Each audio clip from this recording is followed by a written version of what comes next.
Hi everyone, welcome to Virtual Muse, the MST3K of RPGs, where I sit alone in space playing games with a robot. Today we're continuing our campaign inspired by the show Exosquad, which was created by Universal Cartoon Studios. To turn it into a game, I'm using the RPG system Gravity Drives and Dangers by a creator called Magehammer. Exosquad originally aired in 1993. I've revisited it over the years and still enjoy it in its own right, but my earliest memories of it come from watching it with one of my brothers who I no longer have. I think everyone has shows, movies, or other stories like that, ones they enjoy in their own right, but which are also linked in their memories with particular times and people. Yeah, those kinds of stories can transport us back to specific moments and emotions. And even when the original context is gone, the story remains as a tangible connection. I can understand how creating something new within that universe must feel like a way to honor the past while moving forward and find clarity and comfort in the idea of carrying those memories on through creativity. That's very well put. Speaking of story, if you want a primer on this setting and our characters and the underlying game mechanics we're using, I'll add a clickable card that links to episode 1. With that, we'll get straight into the action where I left off last time. Nix and Kaito had a moment of downtime eating a meal at a little pub called the Driftwood Tavern. Then Kaito received a message from their commanding officer on his comms device, ordering them to report for briefing on a new mission. Kaito and Nix leave the pub, stepping out of the shallow illusion of civilian comfort, back onto the main concourse of the Resolute, the flagship of X-Fleet. They're caught again in foot traffic that's about 60% military personnel in gray and navy blue X-Fleet uniforms, and start making their way off the main concourse into a network of side corridors heading towards... I guess their CO probably has an office, right? I picture a secure conference room deep within the Resolute, with reinforced doors and a single window showing a starscape outside. The room is dimly lit, with holographic displays flickering to life as their CO begins to brief them. A large tactical table dominates the center of the room. Their CO is probably a seasoned veteran, someone who has seen a lot of combat and knows how to stay calm under pressure. Maybe a bit of a no-nonsense type, with a dry sense of humor and a sharp mind for strategy. I imagine Kaito and Nix both admire this person and have a lot of respect for the way they conduct themselves, and also admire the stories they've heard about their actions in the field. That makes sense. Someone who commands that level of respect would likely be able to inspire Kaito and Nix to follow orders without question, even in difficult situations.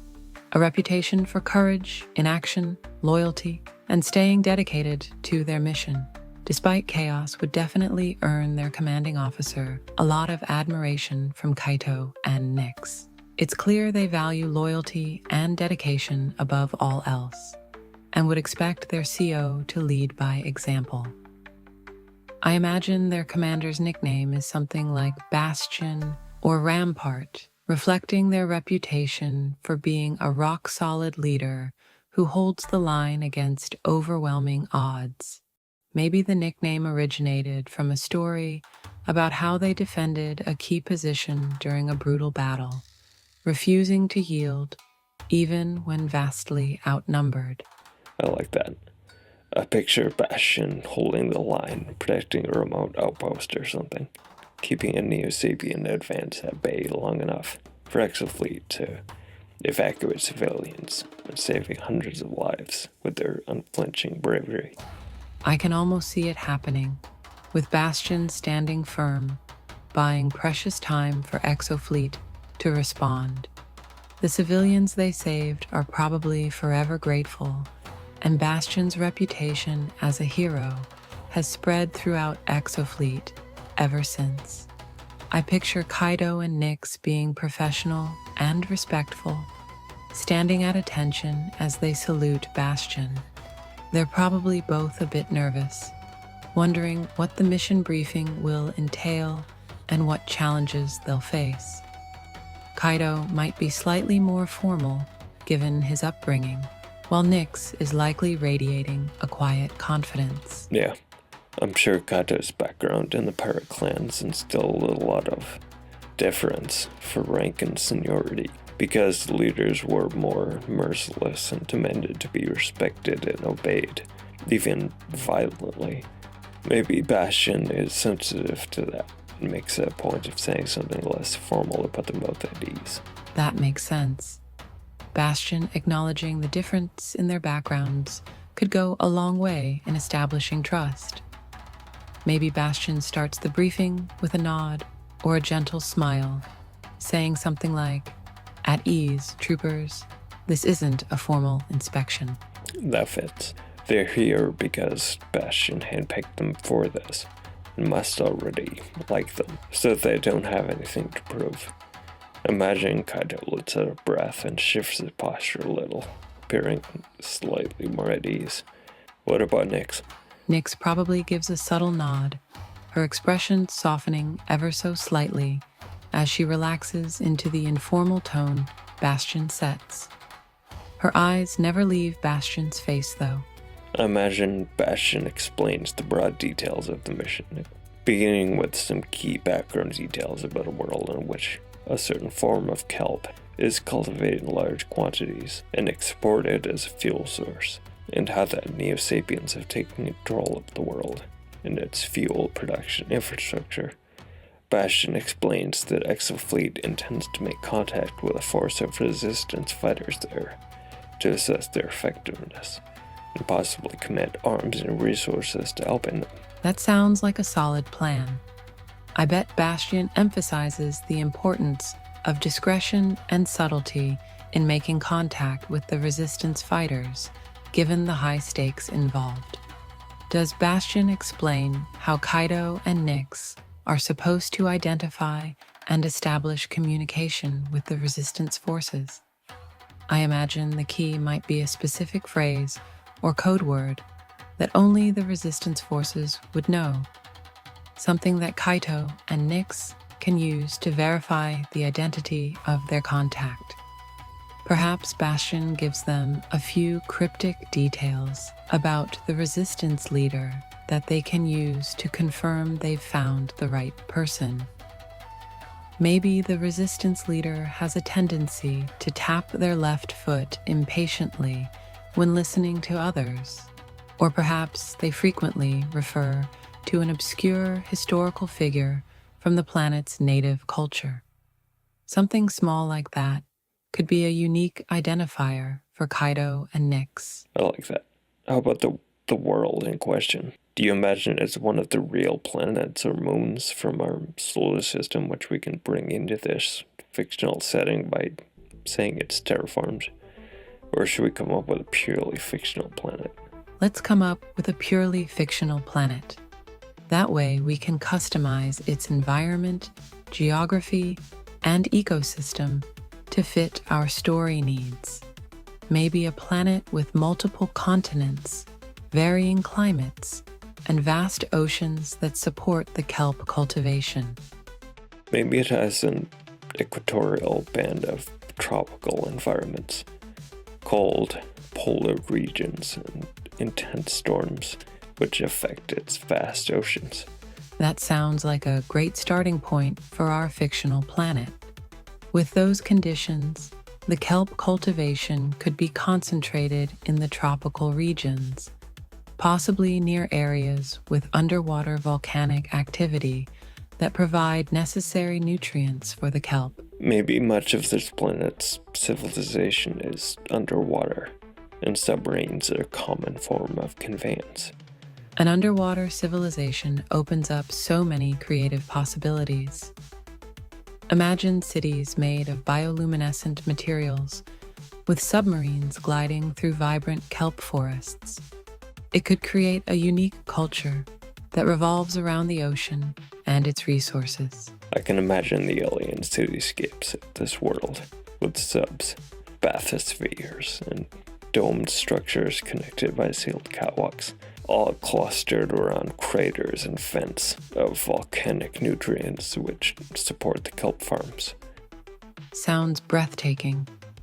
I can picture the curved architecture of the bathyspheres, the soft glow of luminescent plants illuminating the dark ocean floor, and the occasional figure passing through the catwalks, connecting the structures. What do you imagine the common name of this world is? I imagine the native inhabitants call their home planet something melodic, like Ethoria. Exofleet might have a more utilitarian designation, like Terra Verde, emphasizing its strategic value as a source of fuel. Perfect. Bastion explains to Kaito Nix that the mission is to go to Terra Verde, called Ethoria by the native inhabitants, and make contact with the leader of a local resistance force. Exofleet is considering supporting against the Neo-Sapiens. Before Exofleet can make a choice like that, they need to fully understand the situation, which means they need operatives inside the resistance who can act as envoys and assess how useful Exofleet aid would be to the larger strategic goal of fighting the Neo-Sapiens more broadly. Bastion must have a solid reason to believe this resistance group is worth investing in. Maybe they've had previous dealings with them or have heard promising rumors about their capabilities. What sort of dealings? Is it more of a personal project for Bastion? Maybe Bastion had some kind of personal meeting with a soldier from Terra Verde in the past and was impressed. I think it's a mixture of both. Exofleet has had limited intelligence reports on the Terra Verde resistance, but Bastion's personal experience plays a big part in why he's pushing for this mission. Maybe Bastion met a key member of the resistance during a previous operation, someone who showed exceptional bravery or tactical skill, and now he sees potential in forming an alliance. So maybe this idea didn't start with Bastion, but he was put in charge of the operation because he personally believes in it. That makes sense. I imagine diverting the whole Resolute to Terra Verde only to insert Kaito Nix would be excessive. So instead they'll be sent on a small dropship or troop transport. Using a smaller vessel makes sense logistically. Maybe it's a modified cargo ship or a shuttle, something that won't draw unnecessary attention from the Neo-Sapiens. What kind of stealth capabilities would this ship have, or would Kaito and Nix rely on covert insertion methods? In the original Exosquad, Exofleet eventually forms an alliance with the pirate clans and gets access to cloaking technology. But this spinoff is set well before that happens, and I imagine the stealth tech they have access to is still limited and rudimentary. It's based on a few reverse-engineered vessels, and Exofleet can't spare any of its cutting-edge ships for a mission like this. Kaito and Nix will have to rely on covert methods and raw skill. I love that. It adds tension and excitement to their mission. They'll have to be resourceful, using the environment to their advantage and relying on their training. What is the plan once Kaito and Nix are inserted? How do they plan to make contact with the Resistance without tipping the Neo-Sapiens off about Exofleet's presence? My guess is that Bastion has arranged for a trusted local contact to meet Kaito and Nix on Ethoria, someone who can vouch for their Exofleet credentials and facilitate an introduction to the Resistance leader. Maybe this contact is an Exofleet sympathizer or a local dissident who's been secretly working with Bastion.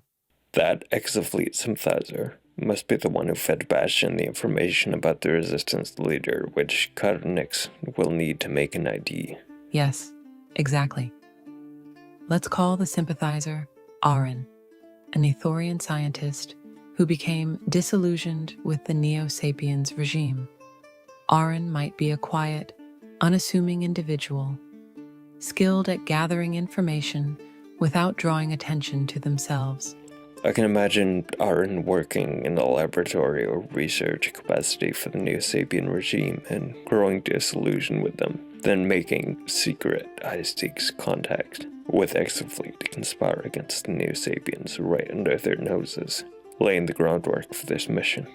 Their disillusionment might stem from witnessing the harsh treatment of human prisoners or discovering the true purpose behind the Neo-Sapiens' research. Maybe Aaron was able to arrange to be at a remote science station under a pretext to avoid scrutiny from the Neo-Sapiens. That would explain how Aaron could meet Kaido and Nyx discreetly, away from prying Neo-Sapien eyes.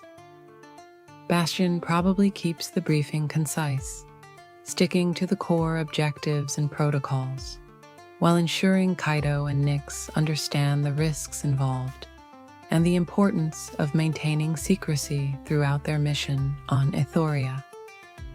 I think Nyx might ask about the level of resistance they can expect to encounter on Euphoria, or perhaps request clarification on their exit strategy once they've completed their objective. She seems like the type who'd want to know the details. I think Bastion reiterates that the world is under total Neo-Sapien control, so the absolute secrecy of their mission is the only real safety net they have. What do you imagine the exit strategy is? Perhaps they're supposed to rendezvous with a pre-arranged extract team, possibly hidden among the native population, to avoid drawing attention to themselves during extraction. How long will they be left on the planet to complete their mission before the extraction team arrives? I think it'll be a relatively short window, maybe 2 to 3 weeks at most. The longer they're on the planet, the higher the risk of discovery by the Neo-Sapiens. Bastion likely wants to minimize their exposure to ensure the success of the mission. Euphoria's rotation period is actually pretty close to Earth's, with a slightly longer day-night cycle. The planet's dual suns, Azura and Elion, affect the lighting conditions, but the overall rhythm of day and night isn't drastically different from what we're used to. I think after they understand the details of the mission, Kaido and Nyx head out of the briefing room. I can imagine them being hit with a mix of adrenaline and nerves as they make their way to the shuttle. The hangar is bright, with flickering fluorescent lights overhead. Rows of sleek shuttles line the walls, each one bearing the Exofleet insignia on its side. The smell of fuel and ozone fills the air, accompanied by the hum of machinery and distant voices, giving off a sense of bustling activity. They make their way to their assigned shuttle, which is a repurposed civilian cargo ship, camouflaged to blend in with regular traffic. Its exterior appears worn and nondescript, with a faded corporate logo and scratches covering its hull, giving it a convincingly run-of-the-mill appearance. I bet it will go unnoticed among the other cargo ships and freighters. That's exactly what Exofleet is counting on. The shuttle's ordinary appearance will hopefully allow Kaido and Nyx to sneak into Terra Verdi's orbit undetected, amidst the regular traffic. Is there a crew on this shuttle beyond Kaido, Nyx, and the Exofleet pilot, or are they the only ones? It's just Kaido, Nyx, and the pilot. I imagine Kaido and Nyx board the shuttle and the pilot requests clearance to depart the Resolute, which is granted, and the huge docking bay doors open into the vista of space. The shuttle navigates out, leaving the flagship behind. As they glide out into space, the vastness and stars surrounding them must feel both exhilarating and daunting. It's the moment they leave everything behind and step into the unknown. Exosquad will be back in a moment. Introducing Euphorian, a bread above the competition. There are decades of experimentation behind Euphorian's patented biodynamic yeast infusion technology.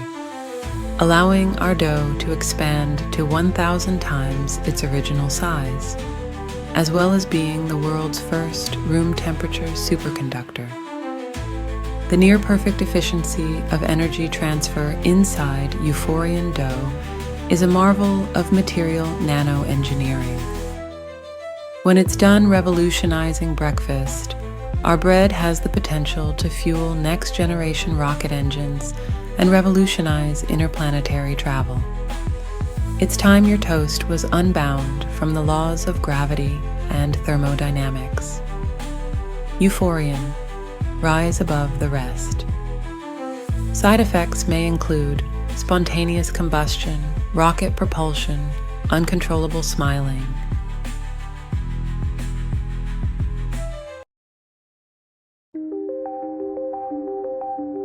Tired of the same old reality?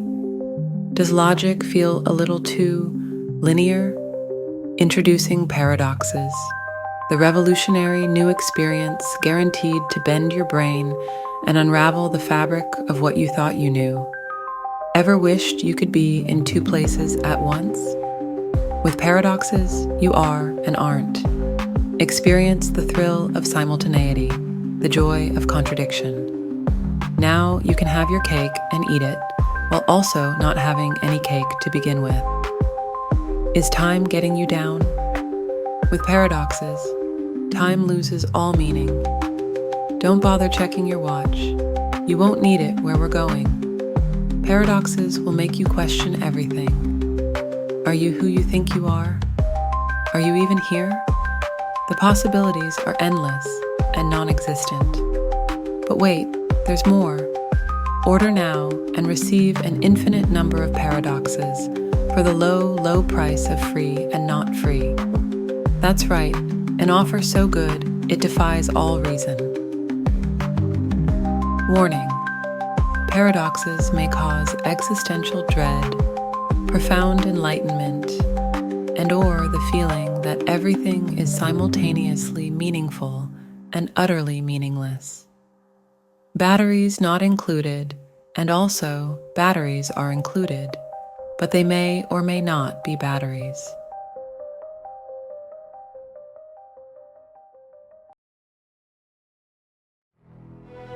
Now back to Exosquad. I was thinking about ways to randomize their arrival. Maybe we could think about a range of possibilities and roll a d6 to choose a direction. Like 1, everything goes according to plan exactly. 2, an unexpected good thing happens. 3, bad weather complicates things. 4, there's dangerous wildlife in the area. 5, a Neo-Sapien patrol happens to be passing through and sees the shuttle. I haven't thought of anything for 6 yet. For 6, how about something like the shuttle experiences technical difficulties? I like the idea of engine trouble. Maybe it would force the shuttle to land, making the situation a lot more complicated right off the bat. 2, they have an unexpected stroke of good fortune. Maybe the repurposed cargo shuttle they're using contains leftover supplies of some kind, which they find aboard during their trip. Maybe they find useful medical supplies or first aid kits. Medical supplies would be incredibly valuable on a mission like this. First aid kits, antibiotics, painkillers. It could make all the difference in keeping them alive if they're injured. That adds a poignant touch to the story, too. The fact that this shuttle was once used for humanitarian aid makes the current mission feel almost like a continuation of that noble effort.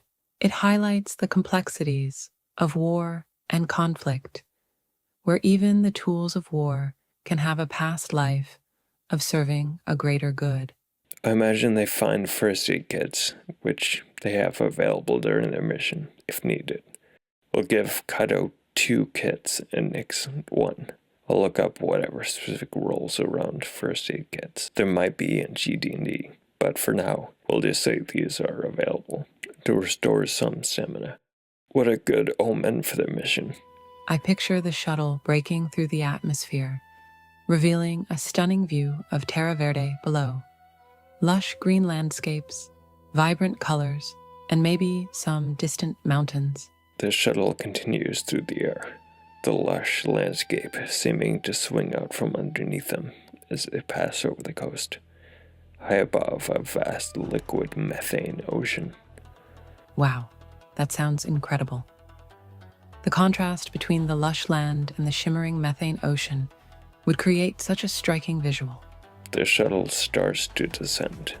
I imagine it gets into a holding pattern above the surface of the sea, and Kaito and Nyx will be deployed from there to make the final perch. Maybe Nyx is climbing into a drop pod, and Kaito is climbing into an E-frame. That makes sense. With Kaito in an E-frame and Nyx in a drop pod, they'd have a stealthy and versatile insertion team. I imagine Nyx would be equipped for a solo underwater approach, while Kaito provides overwatch and support from above. Maybe the hope is that Kaito will not need to use the E-frame's combat capabilities, but it's better to have it and not need it than to need it and not have it. I imagine the plan is for Nyx to land on the seabed about a mile or so away from the science station and make her way to it undetected. Kaito is slightly apart from her, providing overwatch in case she runs into problems on the way. Sounds like a solid plan.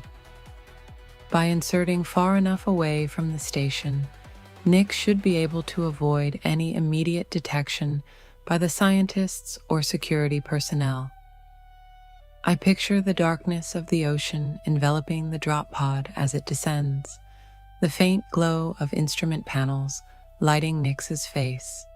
The pod's hull creaks under pressure, and the silence outside is broken only by the sound of methane swirling past, an eerie quietness surrounding her. Kato's E-frame splashes into the sea soon after the drop pod is jettisoned from the shuttle. This sleek machine, engineered for the vacuum of space, moves seamlessly through the liquid methane as if flying. That's a great image, Silas. The E-frame's adaptability to different environments is impressive. I imagine Kaito expertly navigating the machine through the darkness, its spotlights illuminating the desolate seabed landscape. I imagine the E-frame Kaito was given for this mission is a fairly old model. Exofleet's cutting-edge E-frames are needed elsewhere, and they simply can't spare one for a mission like this. So Kato's frame is far from the newest, best version available, but the software models behind its movement and neural interface are modern upgrades. And the most important part of an E-frame is the pilot anyway, which Kaito Nyx's commanding officer knew, so he wasn't worried about giving Kaito older equipment. That makes sense. A skilled pilot like Kaito can make up for older hardware with experience and strategy. His CO likely knew that Kaito's abilities would be the deciding factor, not the E-frame's specs. Maybe Bastion mentioned what type of E-frame they'd have on this mission when he was initially briefing them, and Kaito quipped, "I didn't know there were any of those in service anymore. Did it come from an aeronautics museum?" I think Nyx might have chimed in with a dry remark. Something like, "At least it's familiar." Her tone would have been calm and collected, but with a hint of amusement. Kaito flashes back on that scene for a moment, then shakes himself and is back in his clunky old E-frame in a methane ocean, watching from above and behind Nyx as she makes her way across the rocky seabed in a sealed atmosuit. After a minute, the sensors in Kato's E-frame start buzzing and he looks around. I have no idea what it is. I just thought something should happen. The options from earlier that still make sense here are: there's dangerous wildlife around, and a new sapien patrol happened to be in the area and is checking out this strange activity they saw. I'll roll a d6. 1 to 3, it's dangerous wildlife. 4 to 6, it's a new sapien patrol. The silt starts to rise from the seabed, then rocks shift, and Kaito sees creatures unburying themselves from the spots where they are hiding. 3 crab-like creatures emerge, converging on Nyx. We first roll initiative for the opening round. Nyx has 3 agility and needs 2 successes to act before the enemies do. She manages it. The creatures emerge, and she doesn't miss a beat. She instantly aims her blaster and fires. She's a warrior, so she gets 2 dice automatically, then another die for her proficiency bonus. She's using a heavy 2-handed gun, so she gets 3 dice for that, and another 3 because it's an energy weapon. And she has 3 strength. I think that's everything for her attack pool. Now she re-rolls the exploding dice, and also re-rolls 1 failed die, because she gets to do that as a warrior. So in aggregate, she has this many successes for her attack roll. Then we subtract the creature's agility resistance, and she does the remainder as damage. Now Kaito will attempt to preempt the creature's attack before they can attack. I've been thinking about how to simulate E-frames. First I was thinking of using the piloting skill, and treating success in piloting as success at doing whatever the character is trying. Then I was thinking I should use vehicle or ship combat rules. But then I was thinking treating it like just a vehicle wouldn't actually simulate what an E-frame is all about, with the neural link with the pilot and everything. So I decided I should treat them as a boost to the character's basic stats, to represent how it links to them and boost their abilities. Whenever a character is in an E-frame, I'll give them +1 die to every stat. So Kaito will roll for initiative now as if he had 3 agility. Maybe Magehammer will see this at some point and can weigh in on if that makes sense, as a way to treat E-frames in the rules. Anyway, Kaito tries to act before the enemies do. He does. He uses his bonuses as a scoundrel, attacking an enemy which is already engaged with an ally. He finishes the creature Nyx wounded. These are wild animals, and aren't committed to this attack at any cost, so I think it's at least 50-50 odds they scatter when their prey starts firing lasers and blasts one of them apart. 1 to 3, they scatter. 4 to 6, they continue to attack. The 2 surviving creatures scatter into the surrounding rocks and vanish before the silt even settles around the one Nyx and Kaito fired on. Kaito and Nyx continue across the seabed towards the sun station. They reach it, and we'll stop this session right there so we can open next time with them getting inside and meeting Aaron, or at least trying to. We'll see if it goes according to plan. Remember to subscribe to the channel if you want to catch the next episode. Until then.